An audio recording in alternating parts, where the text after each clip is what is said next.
그 시스템은 하기 위해서 어떤 기초를 굉장히 유용한 툴을 주는 것뿐이지 사실은 그 오랜 전통과 역사를 가지고 이어져 온 그 국민의 의식 이런 것들이 저는 더 앞선다고 생각을 하고 굉장히 유연하게 다른 사람들을 이해하려고 하고 융합하려고 하는 그것은 영국의 식민지 지배로는 절대로 받아들일 수 없는 것이었고요.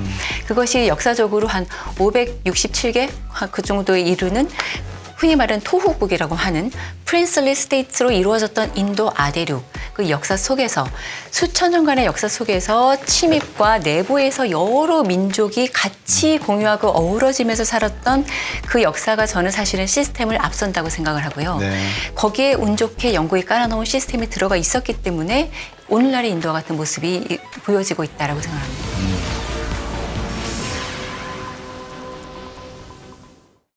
인도의 잠재력도 많이 언급을 했지만 인도의 기술력, AI 또는 빅데이터 말씀도 주셨어요. 우주항공 기술 말씀도 주셨고 바이오 제네릭 쪽 이야기도 주셨는데 인도가 핵심적으로 정부에서 이 세 가지를 정말 국가 전략 개발 사업으로 예산과 기술과 인력과 교육 모든 것을 투자하고 있는 그런 것이 보이고 있나요? 지금 어떻습니까? 통계적으로 잡히고 있습니까? 정책적으로 보면요. 가장 강력하게 내세우고 있는 것이 바로 그거예요. 중국에 이은 대체하는이 아니고 중국에 이은 제조업 허브가 되겠다. 그래서 이제 2014년에 모디 총리가 들어온 다음에 2015년에 처음으로 이제 국가를 이끌어갈 주요 정책들을 쫙 발표하는데 그 시리즈 중에 첫 번째가 메이크 인 인디아입니다. 인도에서 만들어라. 그다음에 그거를 이어서 뭐 디지털 인디아, 스킬 인디아, 클린 인디아. 그래서 이제 인도를 앞으로 어떻게 나가겠다는 비전을 쭉 보여주고 있는데요. 그 메이크 인 인디아를 뭐 발표하면서의 사실은 목표는 처음 목표는 2022년까지고 그게 이제 연기돼서 2025년으로 연기됐지만 그때 발표했을 때 전체 GDP에서 제조업이 차지하고 있는 비중이 17%밖에 되지 않았기 때문에 이 목표한 시기까지 25%까지 올리는 것을 목표로 했습니다. 그런데 지금의 수치는 안타깝게도 14%로 오히려 떨어졌어요. 그래서 이제 인도를 비판하시는 분들 입장에서는 그렇게 지금 가장 강력한 드라이브를 걸고 있었는데도 제조업이 성장하지 못했으니 인도는 경제 성장하기 굉장히 어렵겠다. 특징적인 것은 모디 총리의 어떤 그 경제 통치 스타일인데요. 이제 많은 특징이 있겠습니다만 제가 봤을 때 특징적인 것은 이 사람은 굉장히 기업 친화적이고 시장 경제를 이끌 줄 아는 리더라는 것인데요. 구체적으로 이분이 이제 그 구자라트에서 주 총리를 했을 때 대표적인 행사 2003년에 뭘 했냐면 바이브런트 구자라트라고 해가지고요. 전 세계에 있는 CEO 그다음에 이제 고위급 관료 이런 사람들을 구자라트 주로 다 모아가지고 예를 들면 투자 박람회 같은 걸 인도에서 처음 합니다. 그다음에 이제 그걸 경연으로 계속해서 하고 있는데요. 그러면서 내세우는 것이 구자라트주가 지금은 이렇게 낙후되어 있지만 구자라트를 인도의 광동성을 만들겠다. 그래서 경제 성장을 위해서는 중국을 싫어하지만 중국식 그런 모델을 가지고 굉장히 중앙 집중적이고 어떻게 보면 조금 더 효율적이고 그다음에 인도에 맞지 않는 엄청난 추진력으로 밀어붙이는 힘을 모디 총리가 보여준 바가 있고 그래서 그것으로 이제 2014년 총선에서 모디 총리가 이제 압도적인 표를 얻어서 당선이 되는 힘이 됐는데요. 그런 모디 총리의 힘이 하나가 있고 두 번째는 그렇게 했으면 이제 실적을 보여줘야 되는데 신기하게도 모디 총리가 나는 이 경제를 이끌면서 두 단계로 이거를 국가를 이끌겠다. 첫 번째 단계는 베이스를 깔겠다라고 말합니다. 그러니까 바로 눈에 보이는 그런 선심성 정책을 피기보다는 예를 들면 이런 겁니다. 그 인도가 가장 많은 어떤 그 경제 발전의 허들로 꼽혔던 것이 첫 번째는 각 주마다 29개의 주마다 모두 다 다른 세법을 운영하고 있다는 거. 그다음에 통합세법이 아니고 서비스세, 뭐 물품세 이런 것들이 다 따로따로 있고 교육세 뭐 이런 것들이 다 거기다 층층이 붙어서 어마어마한 누중된 세율을 나중에 이제 확인하게 되는데 그런 것들을 통합감정세 GST라고 해가지고 이제 다 묶어버리고요. 그다음에 이제 그 노동법 같은 경우에도 40여 개에 달했던 노동법을 한 10분의 1 정도로 대폭 간소화하는 그런 것들을 좀 추진을 하고 있고요. 네. 그다음에 토지 개혁 같은 거는 이제 많은 어려움을 갖고 있지만 지금 토지 개혁에서 예를 들면은 환경 평가라든지 지역의 이익 집단들과의 그런 협력, 네. 네고시에이션 협상 이런 것들을 정부가 나서서 조율을 한다든지 이런 식으로 많은 그 성장의 어떤 기반을 까는 그런 노력을 많이 하고 있다라는 것 네. 그런 것들이 특징적으로 보이기 때문에 지금 현재 인도 경제 성장률이 이전에 기대했던 것에 미치지 못하고 제조업을 육성하지 못했지만 장기적으로 봤을 때는 인도 경제가 성장할 수 있는 어떤 그런 기초는 지금 좀 어느 정도 다져놨다. 네. 이렇게 평가를 할 수가 있겠습니다. 뭐 구글, 마이크로소프트, 그다음에 심지어 샤넬 이런 CEO들 보면 대인도계가 많아요. 그리고 지금 순핵 총리 영국 수 친구들이 컴퓨터나 이런 프로그램 짜는 걸 보면 상당히 기가 막히게 짜더라고요. 상당히 두뇌가 우세한 거는 다 알겠는데 물론 중국 학생들도 우수한 학생들이 유학을 왔으니까 그 친구들도 우수합니다. 근데 결론적으로 딱 어떻게 이 친구들이 사회에 진출하고 활동하는가를 놓고 보면 인도 친구들은 하나에 집중하는 게 아니라 상당히 이렇게 좀 산만하다 그럴까요? 흐트러지는 경향이 강하고 중국 친구들은 이렇게 뭉쳐서 서로가 정보를 교환해서 한 방향으로 가는 그런 모습을 제가 봤는데 어쨌든 간에 인재적인 측면에서도 한국의 우수한 두뇌들도 두뇌지만 인도와 중국의 두뇌들도 세계에서 지금 역할을 하고 있는 게 눈에 띈다. 그러면 이러한 두뇌들은 교육제도에서 나오는가 아니면 태어날 때부터 머리가 좋은 사람들이 그쪽에 14억 인구니까 그중에서 상당히 우수한 사람들은 또 많을 수 있다. 표본적으로. 어떻게 봐야 됩니까? 교육 시스템이 다른 겁니까? 왜 그렇습니까? 시스템적인 부분보다 사실은 인도에서 좀 이런 인재들이 많이 양성될 수 있었던 것을 한 2가지 정도 말씀을 드리면 네. 시스템이 없는 데서 천재가 나왔다. 오히려 저는 그렇게 생각을 합니다. 네. 그래서 인도가 사실은 지금은 이제 이런 그 굉장히 많은 사람들이 있는 사회인데 네. 먹고 살 수 있는 어떤 사회적 환경, 정보의 시스템 이런 것들이 갖추어져 있지 않았기 때문에 오히려 굉장히 자기들 자체적으로 치열한 경쟁을 통해서 네. 살아남아야만 하는 그게 사실은 인도의 상인들, 인도의 기업들, 네. 흔히 말하는 그 주가들하고 하는 혁신적인 어떤 마인드, 어떤 문제가 있을 때 좌절하지 않고 창의성을 통해서 돌파해 나가는 네. 그런 인도의 마인드들이 어떻게 보면은 인도의 시스템이 부재하기 때문에 저는 나온 점이 많다라는 게 하나가 있고요. 네. 그래서 심지어 어떤 우스개가 있냐면 인도에서 이제 정부가 그 전에 이제 플랜드 이코노미를 하지 않았습니까? 사회주의 계획 경제. 네. 러시아로부터 그거를 이제 받아들여서요. 마할라노비스 플랜이라는 것을 그 경제 독립 후에 쭉 했다가 1991년에 이제 러시아가 붕괴되는 것을 보고 사회주의를 버리고 이제 자유주의 시장 경제 질서를 도입을 하면서 개혁 네. 개방을 했는데 그때 많은 기업들이 정부가 그럼 우리에게 지금 간섭을 더 이상 하지 않는다는 것은 너무 좋은 일이었죠. 그 전에는 라이센스 라즈라고 해가지고 모든 것들을 다 정부가 다 이제 간섭을 하는 것이었으니까요. 네. 그래서 그 다음에 이제 정부가 그 간섭을 하지 않는 그 시대가 와서 거기서부터 이제 인도 기업들이 빠르게 경제 성장을 할 수 있었는데 행여 인도 정부가 뭔가 들어와서 간섭을 할까봐 그런 우려가 굉장히 많았습니다. 그래서 네. 예를 들면 IT 같은 것들이 발전을 할 수 있었던 이유는 인도 정부가 육성을 했던 산업, 예를 들면은 철강, 화학, 희한하게 인도는 경공업을 육성하지 않고 네. 정부가 중공업을 선택해서 육성을 했거든요. 네. 그런 정부가 집중 육성한 중공업들은 모두 다 망했습니다. 경쟁력이 없고요. 네. 반면에 IT-같이 인도 정부가 전혀 신경을 쓰지 않았던 문화산업 이런 것들은 굉장히 빠른 경쟁력을 가지고 발전을 했고 그렇군요. 이런 아이러니가 하나가 있고요. 네. 두 번째는 사실은 또 인도 문화적으로 자띠라고 그래서 이제 수천 개의 직업 그 층위가 있고 네. 각 자띠마다 그 커뮤니티가 형성이 되어 있어서 그 커뮤니티에서 내가 내 어떤 그 가치를 충분히 발현하는 것 그게 이제 굉장히 중요해지는 거예요. 네. 개인의 명예, 그 이제 그 부족 사회에서의 어떤 그런 한 사람의 어떤 존재 가치가 거기서 드러난 거기 때문에 그런 면에서 저는 오히려 그걸 찾아보는 것이 타당하지 않을까 생각이 들었습니다. 네. 지 교수님.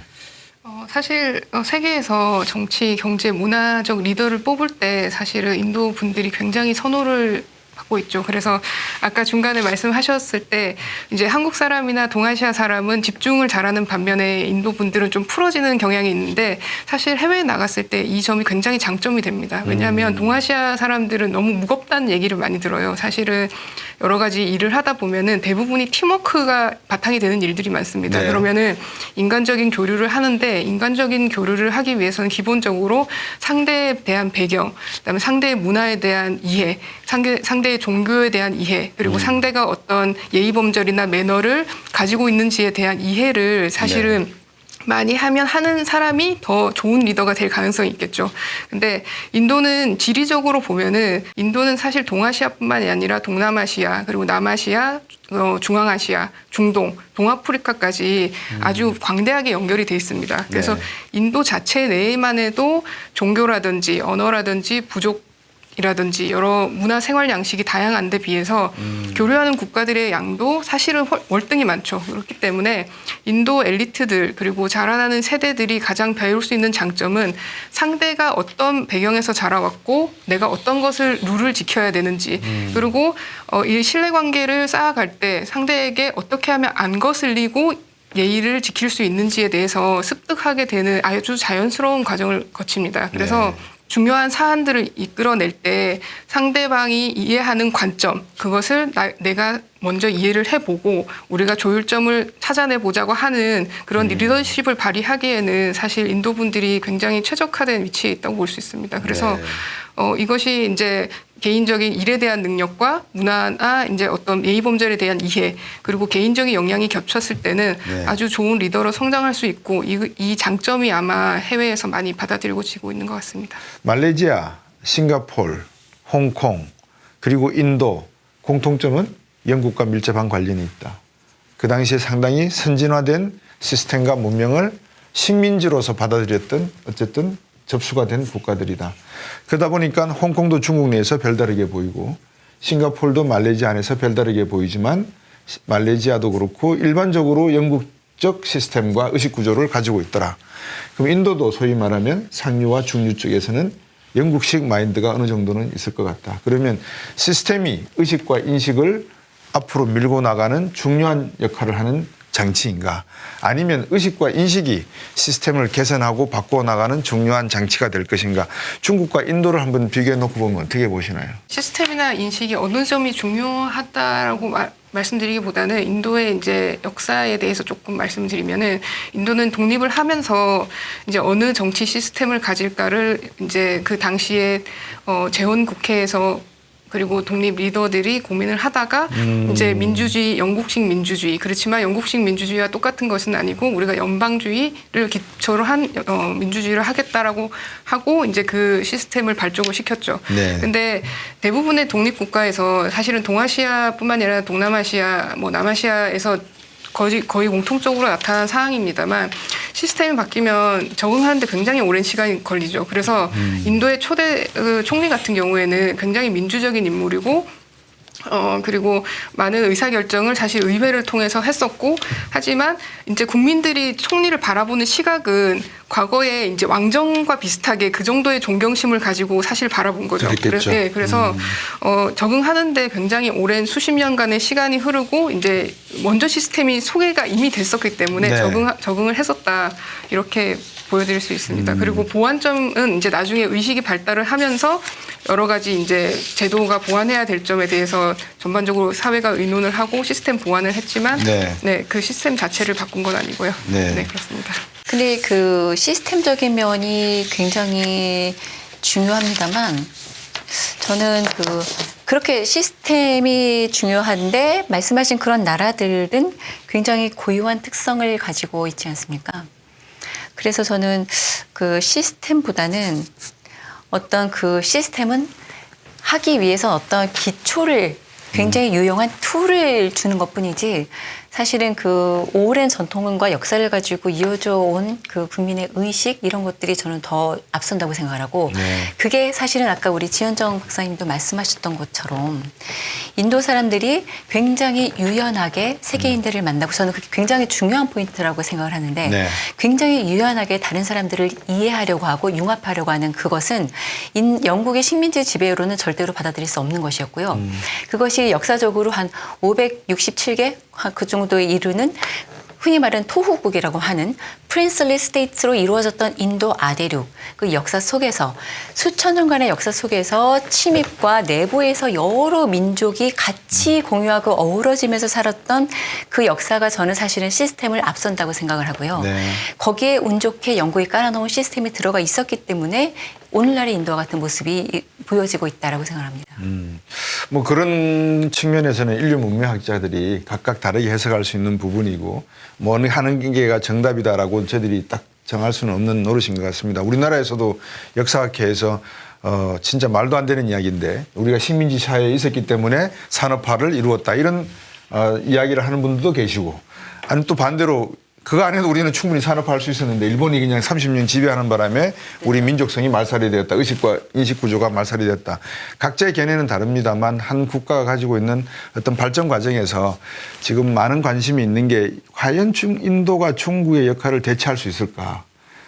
그게 가장 지금 오늘의 화두인 것 같아요. 그래서 오늘 두 분을 모시고 말씀을 나눴던 이유가 많은 분들이 인도 그러면 포항제철 투자한다. 그다음에 제약회사, 그다음에 듀퐁 화학약품의 사건 한 수십 년 전에 났던 그런 걸로만 기억을 하고 계시고 미국에서 고객센터에다 전화를 걸면 그 전화가 사실은 인도에서 전화 받는 내용이다. 이런 것들은 모르고 계시는 분들이 많이 계시거든요. 그래서 우리가 인도와는 아직까지 피부적으로 밀접한 접촉을 하고 있지 않지만 앞으로 10년 뒤에 20년 뒤에 인도가 부상을 한다면 우리는 또다시 인도를 바라봐야 된다. 그러면 그때는 늦었지 않겠느냐. 지금 미리 우리가 인도의 어떤 좋은 점 또 약점, 우리의 어떤 투자 전략, 국제관계에 있어서의 인도와의 어떤 밀접함, 선택과 집중 이런 것들을 한번 짚어보자는 측면에서 오늘 두 분을 모시고 말씀을 나누고 있었던 거거든요. 47년인가요? 영국으로 독립했죠. 네. 인도가. 독립하고 아까 말씀하신 네루 총리, 그다음에 간디 총리 쭉 이런 그 총리, 굵직굵직한 총리를 지나면서 모디 총리까지 왔는데 가장 민족주의적인 성향을 띠는 분이 모디 총리인 것 같아요. 이번에 제가 이렇게 가만히 내심 들여다보니까. 그러면 이분은 중국과의 경쟁도 상관이 없고 큰 관심이 없고 미국과의 어떤 협력도 관심이 없고 오직 관심은 어떻게 하면 인도를 근대화된 사회에서 현대화된 사회로 아니면 초현대화된 사회로 탈바꿈할 수 있는 아까 말씀하신 베이스를 깔아놓을 수 있겠는가. 내가 나중에 인도 산업화의 아버지로서 칭송받을 수 있는 길이 무엇일까. 이게 모디 총리가 가장 관심 있어 하는 것 같거든요. 그런 관점에서 모디 총리 입장에서 두 분 교수님께 끝으로 간략하게 정리를 부탁드리면서 인도는 이러한 점을 하면 앞으로 중국과 또는 세계 글로벌 질서에서 나름대로의 역할을 할 수 있을 것이라고 나는 생각한다. 이 점을 한번 정리해 주시면 어떨까 싶습니다. 인도가 이제 1947년 독립 말씀해 주셨는데 그 독립으로부터 시작해서 100년이 되는 해에 다시 강한 2047 인도. 년. 네. 옛날에 강한 인도, 1900년대 그 19세기 중반에 중국과 함께 세계를 양분했던 그때의 인도가 다시 되겠다라는 꿈을 내비칩니다. 네. 이게 이제 1919년의 선거 캠페인이었는데요. 마치 중국의 그 중국몽을 연상시키는 것과 똑같은 스텝을 밟고 있습니다. 그래서 이거를 위해서 사실은 실현하기 위해서 지금 이제 다시 소환되는 것이 이제 3D 측면에서 이제 그럼 다시 돌아가면은 어떤 식으로 이 청년들에게 일자리를 줄 수 있을 것인가? 그러면은 제조업을 발전시켜야 되겠는데요. 네. 그러기 위해서 중요한 것이 뭐냐면 지금 국내적으로도 그렇고 해외 투자자들 입장에서도 그렇고 모디 총리에 대해서 기대가 있었는데 최근에 그 아다니 사태를 보아도 그렇고 인도 경제가 충분한 투명성이 있는 민주주의 시장 경제로 가고 있는가에 대한 퀘스천이 좀 따라오고 있습니다, 사실. 네. 그렇기 때문에 진짜 이제 정말 작정을 하고 시장 경제를 제대로 해야 된다라는 것이 첫 번째고요. 그다음에 이제 두 번째로는 저는 디모크라시를 좀 제대로 해야 될 필요가 있다는 생각을 합니다. 네. 지금 이제 모디 정부가 그 어느 때보다 또 강력한 리더십을 가고 있지만 모디 정부의 이제 원래 친정은 이제 RSS라고 힌두 민족주의 의용단 같은 어떤 네. 그런 그룹에서 기반을 두고 있는데 굉장히 강력하게 이제 힌두이즘을 내세우고 있잖아요. 네. 그래서 그렇게 될 경우에는 지금 현재 이제 2억이 넘는 인도 내에 있는 무슬림들이 철저히 배제가 되고 있고 그 이슬람교를 믿고 있는 이웃 국가들과의 관계도 지금 뭐 어떤 문제 같은 것들이 발생하고 있고 그렇기 때문에 모디가 어떤 포용적인 리더십을 보여주고 국제 사회에서 이렇게 뭔가 좀 이끌기 위해서는 3D에서의 디모크라시를 진정으로 해야 된다. 그리고 이게 또 왜 중요하냐면 미국이 이제 중국을 사실 믿지 못하는 가장 중요한 이유는 시스테믹 라이벌이기 때문이거든요. 체제적 경쟁자 라이벌. 그런데 민주주의를 가지고 있는 인도는 그렇지 않을 거다. 그래서 만약에 인도가 앞으로 필요한 투자라든지 기술 이전, 협력, 안보 협력 이런 걸 하기 위해서는 인도가 민주주의 국가라는 것을 설득력 있게 보여주는 것이 굉장히 중요할 것입니다. 네. 그래서 그런 의미에서 이제 디모크라시까지 말씀을 드리겠습니다. 네. 그 센터장님께서 말씀하셨듯이 과거의 영광을 되찾자라고 하는 것이 가장 큰 모토인 것이 맞습니다. 네. 저는 이제 외교 안보적인 측면에서 조금 말씀을 드리면 미국하고 중국하고 한 그룹으로 묶었을 때 인도하고의 가장 큰 차이점은 미국하고 중국은 국가의 청사진, 국가의 전략적인 청사진을 해외에 공개를 하고 이것에 대해서 이해를 시키는 과정을 지금 아주 오랫동안 사실은 해오고 있습니다. 네. 그래서 매년 어떤 정부 차원에서 대전략에 관련된 이제 여러 가지 이제 언질들을 주고 있고 이것을 바탕으로 학자들도 연구를 하고 그다음에 기업인들도 연구를 하고 세계 질서가 앞으로 어떻게 될 것인가에 대해서 이제 스스로 학습을 하고 이것을 공유하는 이런 과정을 거치는데 사실 인도는 그것을 발표를 하지 않거든요. 그래서 인도가 정부가 이제 앞으로 목표치를 달성하기 위해서 어떤 소전략들 그리고 여러 가지 정책들을 바탕으로 하면 이 정책들을 다 이제 개별적으로 이해해서 이제 각자 전체적인 그림을 모아서 이해를 하고 이제 얘기를 하는 이 반대적인 시스템을 가지고 있어서 네. 인도 정부가 앞으로 이제 세계 질서에서 좀 더 선두주자적인 이제 역할을 하고 많은 국가들에 있어서 리더가 되고 싶다면 사실은 이제 앞으로 인도가 그리는 청사진이 무엇인지 인도가 세계 질서에서 어떤 역할을 할 예정인지에 대해서 더 폭넓게 공유를 하고 협력을 하는 것이 향후 이런 식으로 발전을 하면 인도가 더 발전을 하는 모습을 보일 수 있을 것 같습니다. 중국이 1949년 모 대통령에 의해서 공산화가 된 해가 맞습니다. 그죠? 1949년. 인도가 독립한 해가 1947년. 대한민국이 독립한 해가 1945년. 이런 식으로 100년을 놓고 새로운 세계 질서의 주인공이 되겠다라고 각국마다 이야기한다면 우리나라도 2045년쯤이 되면 세계의 중심 국가로 우뚝 설 수 있는 어떤 뭔가 국가적 전략을 가지고 있어야 되지 않나 하는 생각도 들어요. 그런 이야기를 하시는 분들은 아직 안 계시지만 대한민국 몽 또는 인도몽과 지금 중국몽에 대해서는 두 분이 설명을 주셨습니다. 어쨌든 대한민국이 앞으로 성장하는 데 있어서 중국과의 관계, 미국과의 관계도 중요하듯이 인도의 관계도 상당히 중요해지지 않을까 싶거든요.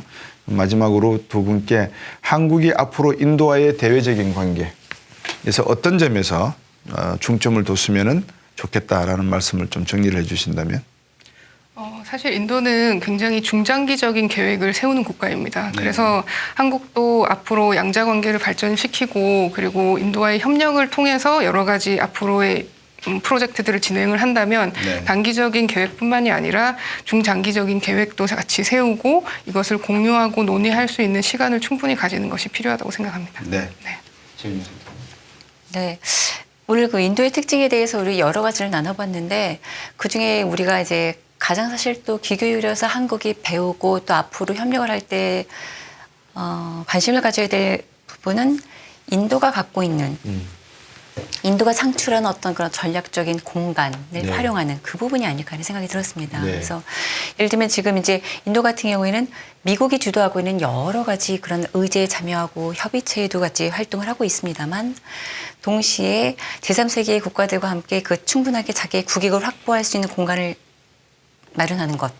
그 부분도 배워야 될 것이고 그다음에 그렇게 공간을 만들어가면서 사실 인도가 끊임없이 우리는 이러이러해서 러시아와 같이 협력을 계속할 수밖에 없고 이것이 인도의 국익에 진짜 중요하고라는 것을 네. 지현정 박사님 말씀하신 것처럼 그런 식으로 이제 너러티브를 인도가 좀 잘 만들어 나간다고 한다면 네. 그죠? 그런 부분들이 한국에도 저는 필요하다고 생각합니다.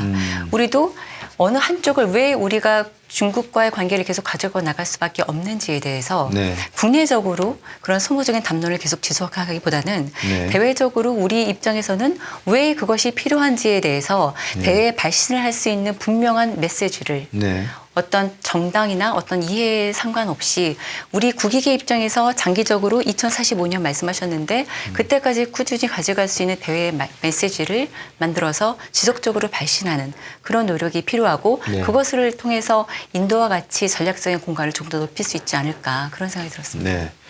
오늘 세종연구소의 최윤정 센터장님하고 한국외국어대학교 지은정 교수님 두 분을 모시고 인도의 어떤 포지셔닝에 대해서 저들이 상당히 기초적인 것부터 여쭤를 봤습니다.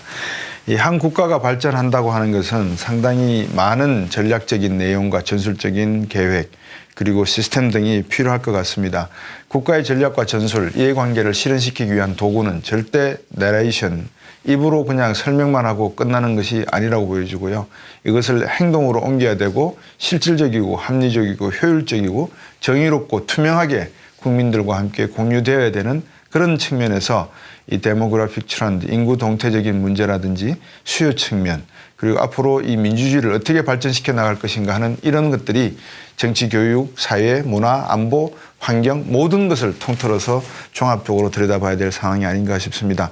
인도가 과연 10년, 20년 후에 또 다른 중국으로서 19세기 중엽처럼 세계 경제 GDP의 55%를 불안해 갈지 못해 나갈지는 좀 더 지켜보면 되겠지만 그 잠재력은 충분하다는 것이 오늘 두 분 말씀인 것 같습니다. 오늘 두 분 말씀 여기까지 듣고 잘 시청자 여러분들과 함께 공유하도록 하겠습니다. 고맙습니다. 감사합니다. 고맙습니다. 예.